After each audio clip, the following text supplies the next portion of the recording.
सुप्रभातम्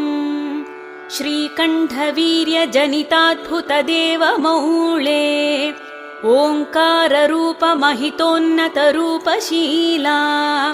षड्वीजवर्णललितामलदिव्यकीर्ते श्रीरामदूत हनुमान् तव सुप्रभातम् क्रोडाश्ववानरमृगेन्द्रखगेन्द्रकण्ठा पञ्चाश्वभासखनशाश्वतदेवदेव पिङ्गाक्षवीणकृपामृतवारिराशे श्रीरामदूत हनुमान् तव सुप्रभातम् रक्तपिशाच भयभूतमहार्तिनाशा विद्यायुरैश्वर्यबलारिशयप्रदाता प्रत्यक्षदेव नरकामितपारिजाता श्रीराम